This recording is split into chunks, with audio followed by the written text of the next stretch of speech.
Hi everybody, welcome to the channel. My name's Ceni and we need to talk about Roman Holiday.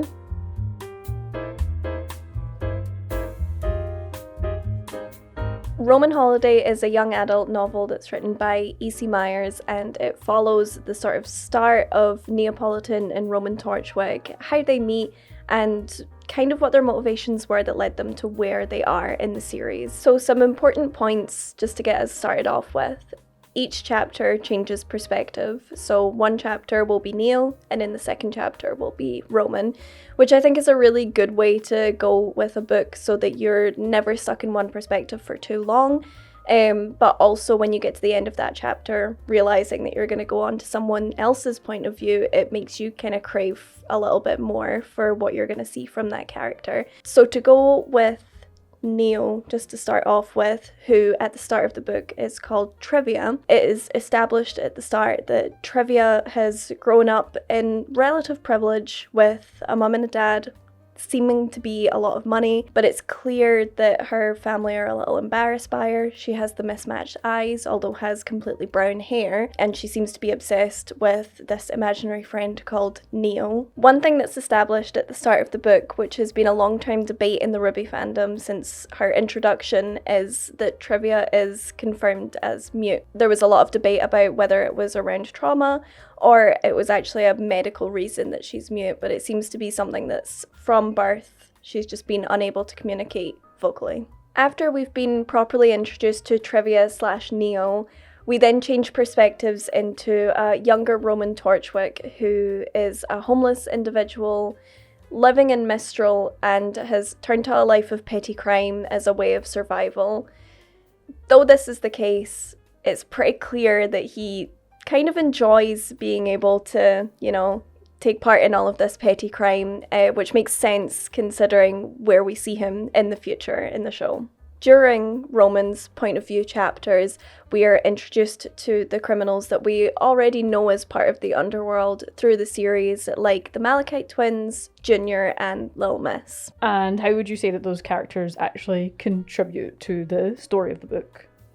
Well, it's really interesting the way that they do contribute, because Roman ends up working for Lil Miss, and her kind of underlings, if you will, are known as spiders, so he ends up with a spider tattoo, and he gets it covered at a shady place when he ends up in Vale with a pumpkin, and that's how he ends up with the sort of pumpkin as his logo. But also because he was already kind of pre-established as being part of Lil Miss's spiders, when he does go to Vale in the future chapters, it ends up landing him in hot water, where the other organisation run by Junior's dad at the time think that he's there to spy on them on behalf of Little Miss, even though he kind of screwed them over so that he could go off and do his own crime thing in Vale somewhere separate. So it's really interesting because it works for him and against him at the same time, but it makes him a really interesting character. When he went to Vale,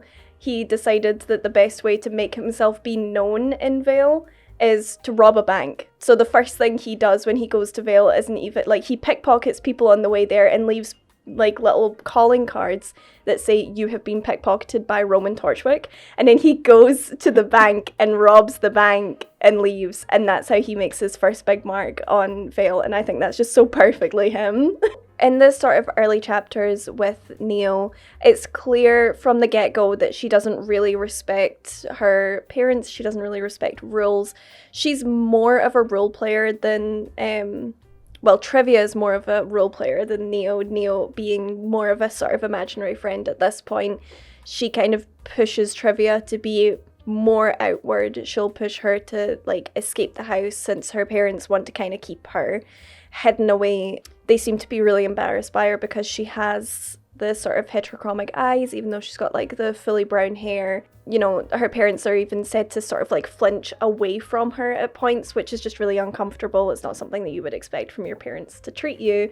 As the story progresses, she is more pulling away from her parents and pulling away from rules, and she just wants to go and see what the world is like. She has a tutor who is trying to teach her about history, and she finds it exceptionally boring, so she puts sleeping tablets in her tea and puts her in her bed and then disguises herself with her semblance to look like that tutor to leave so that she can go and steal clothes from shops. Just because she's bored. She's so bored of living in the house, never getting to go outside, never getting to interact with anyone apart from her mum and dad, who don't interact with her anyway. Barely let her out of her room, never mind let her out the house to interact with others. It's really interesting how Neo and Trevia sort of merge together. The way that this comes about is after a fire that occurs in her family home when she was trying to escape one time.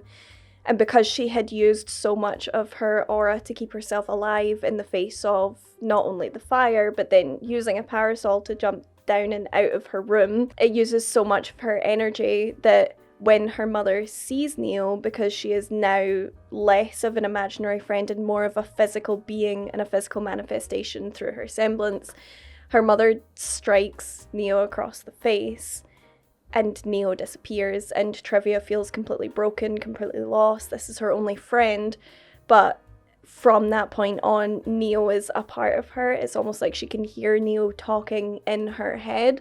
And as the book progresses, she starts to use her semblance a little bit more, to the point that her semblance actually automatically gives her a pink and a brown without her even having to prompt it. When she's at a boarding school, the Malachite twins, which we'll get into a little bit later, steal her uniform and tear it up, so she just re-sews her outfit, and it's kind of like the outfit that we see, but just in the colours of the boarding school. To talk about how Neo and Roman met, we need to just take a little bit of a step backwards and talk about how Neo ended up out there in the first place, which is Melanie and Milsha are also students at the boarding school that Neo is attending, and Neo suspects that they're up to no good, that they're breaking the rules and trying to get out. Neo follows them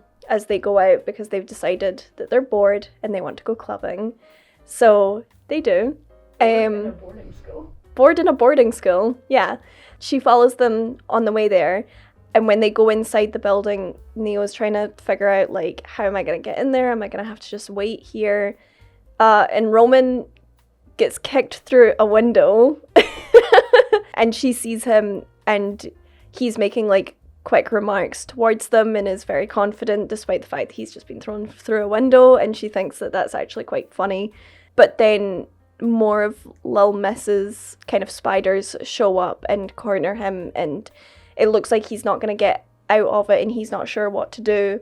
So Neo from an alleyway kind of calls him over and he runs after her thinking, why would a stranger want to help me? But I'm also out of options, so I don't really have any choice. So he follows her down an alleyway to a dead end and he's like, fucking great job. Great, now I'm going to die here, thanks. And she uses her semblance to not only create a wall, which ends up being a really solid wall. So when they run down to run after him, they're like, where did he go? There's a solid wall. Like, there's no way that he can disappear. He doesn't have a semblance. And then Neo studies Roman and watches him intently for a second and then creates a secondary illusion of Roman running away, and they follow him and run after him. And it's like a really interesting way for them to meet, because Neo saw this stranger and decided, hey, I'm gonna help him because he looks like he's in a bit of a pickle. After that, Neo just kind of leaves and Roman leaves, but then Roman finds her through her school uniform and through this sort of 3-dotted spiral, which we've seen on Neo before, to trace it back to the boarding school. So he finds her and they end up having tea together and talking. Even though she can't talk, he understands her from the get-go. He understands through the way that she looks at him, and she also uses her scroll to type on, but then show it backwards on her screen so that it's almost like running subtitles, which is really cool. So they almost have this understanding relationship from the get-go, and they both think each other's really cute, which, like, honestly, if I met both of them, I would probably think the same thing, so can't blame them. Obviously, as we get to the end of the book, we're not going to really talk about every beat that happens in this book, short of this video being about 3 hours long. So major spoilers for the ending of the book. Skip it if you don't want to know. But obviously there was a lot leading up to this point. So if you want it to make sense, I would recommend that you read the book. As we get to the end of the book, Neo, with the help of Roman and with the help of her semblance, essentially makes an orphan of herself and kills both of her parents in an explosion in their house. Roman and Neo kind of just leave to live a life of crime that they are happy to live. Roman does kind of touch base with her and is like, are you sure that you're happy with this? Like, I know your parents weren't great people, but are you sure that that's all right? And Neo's just kind of like, yeah, actually, like, this is okay. I'm happy to go forward with my life like this. And it kind of really just ends with them being happy in each other's company. It doesn't lead on to any particular point in the series. It just continues on to kind of allude that they just go on doing petty crime for some time and then at some point end up working for Cinder, and the rest we know from the series. So I just wanted to ask a couple of quick questions since I've not actually read the book, but you read it in like 3 hours or something ridiculous. Four, okay. Yeah. Okay. What were your favorite things about it? What did you enjoy the most? So I really enjoyed getting to know the sort of history for Roman and Neo. I know a lot of people kind of thought that there was something to do with the Brunswick farms, if that's the right one. Cool. And that maybe they knew each other from childhood, but I kind of like that they didn't know each other from childhood. If anything, Neo is suspected to be around 18 at the time when she meets Roman, who's about 10 years older than her, putting him at about 28. They were both at a point in their life where they were like, hey, do you know what? The world sucks. Let's watch it burn together. So it was like a really good way for them to meet and introduce. Be gay, do crimes. Yeah, alphabet mafia, man. Was there anything that you disliked in the book, or that you think could have maybe been done a little better? I don't go into things looking for criticism, so maybe that's like a bad question for me. Maybe there are things that are open to be criticized in it, but because I love Roman and Neo so much, and this book was so well done, like, there aren't really many things that I could say that I hated. I know that not saying hated, just that I disliked. Yeah. I guess the only thing that I've like seen some people talk about is obviously Neo thought Roman was cute. That's written in there. And when they first sort of sit down to talk to each other properly, he blushes and is kind of bashful around her. So people are like, oh, maybe they're like alluding that they had like a relationship. Isn't that really weird if he's 28 and she's 18? But I don't even think it's like that. Like sometimes you meet people and you think they're really pretty and you are awkward around them and then you settle for just being friends. And I think that's really what happened there, is they both kind of looked at each other and they were like, hey, you're really cute. And then they just decided that being friends was better. Were there any particular moments that stood out for you? There was a couple, but one of the ones that I always kind of come back to, which I find really funny, when Roman and Neo first like meet up to talk, Neo had bought Roman a new bowler hat because it had been knocked off his head in the whole Melanie Milsha running after him kind of situation. But she didn't even know that she was going to bump into him that day. It just so happened that she had bought/stolen that hat that day. And they go for tea and they sit and they chat for a little bit. And Roman turns to Neo and he says, I found you, let's see if you can find me, as a kind of way of being like, well, you were easy to find because I saw you in your uniform, but I'm an undercover villain, you know, like, try and find me. And then Neo shows up at his door where he has a camera looking like Lil Miss, but it's just wrong. Like she's got like a beauty mark under one eye, but it's like not in the right place and stuff. So he realizes that it's Neo. So he lets her in, and he's like, if you're gonna impersonate other people, make sure that you've seen them, just as a heads up. And she's like, okay, cool, fair advice. And he's like, but how did you find me? This was really quick. And she goes over to his bowler cap, and she pulls the feather out of the hat that she had added to the hat. He didn't have that before. There's a transponder in the feather, and that's how she found him, because she had already planned to follow him.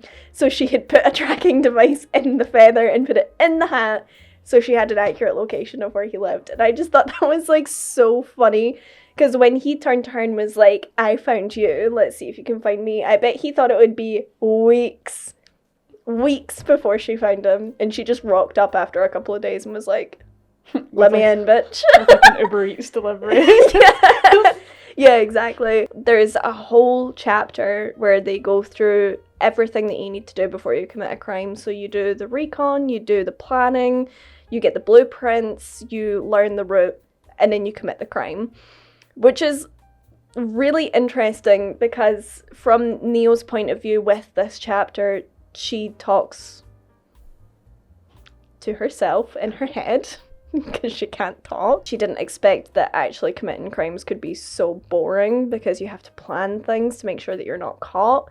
What I find really interesting about that actually is like that very much plays into like how Neo is in the series after Roman, and that she does act rashly a lot of the time without Roman, and kind of relies on someone else to do the planning. So like Cinder, kind of Salem, but not so much. Like it kind of makes sense why she is really, really lost without him, and just even that sense. She just wants to be doing things. She just wants to do things because they're fun. I think this is a standalone book for anyone who was unsure about whether Roman really was a good criminal, or if Neo and Roman truly did care about each other.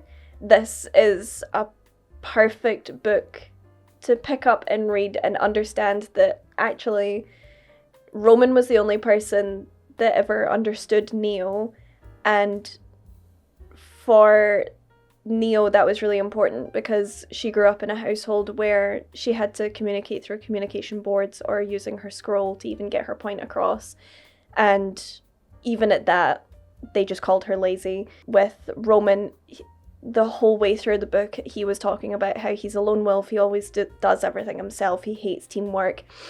And it's always alluded that maybe he just hadn't found the right partner in crime to work with. And then along comes Neo, and they're just like a perfect match for working together in crime. And it's a really beautiful friendship, actually, that they have going on in the book. How do you think the events of the book might impact what we see with Neo in Volume 9, given we're going to Funky Island? So we were kind of talking about this a couple of days ago, and obviously we don't really know what's going to happen on that island, but on that island, that unnamed island, but I think it's pretty clear that that island, as you said, is funky, and there's some weird shit going on there. Obviously I don't want to say this is exactly what's going to happen, because I don't know, but if it is that this island kind of plays tricks on you, that it makes you relive the past, that it makes you see people that you miss. Maybe we will see Roman again with any of the Neo scenes, and maybe that'll help her, I don't know, maybe help her ease her soul or some shit. Like, she's obviously going through it. I really hope that we do see Roman, actually. Reading this has made me realise how much I miss him. He's exceptionally good as a villain. He's got such quirky ways that he talks, and he's so sure of himself, and yeah, I would give my right arm to see him in Volume 9 again, just because I miss that bitch so bad. It's kind of rude to all the Yang fans, but okay. Well, I mean, Neo did try and kill Yang, and here I am sitting as her, so like, shock horror. So Ceni, we really appreciate you taking one for the team and reading this book for the channel and reviewing it in such an eloquent and detailed manner. I do my best. Do you suggest that they subscribe for more content? Oh my god. Sure. You're trying to sell the channel. The hesitation. Fuck me. I didn't expect you to be like, should they subscribe? Yeah, of course you should subscribe. If you love chaotic energies like mine, then like you should click along and subscribe. Yeah, like, subscribe, and I'll see you next time. That's how Neo was able to find Roman's hat. After he got swallowed by the bird, because the transponder's still in the hat. After he got killed in Volume 3, that's how she found it.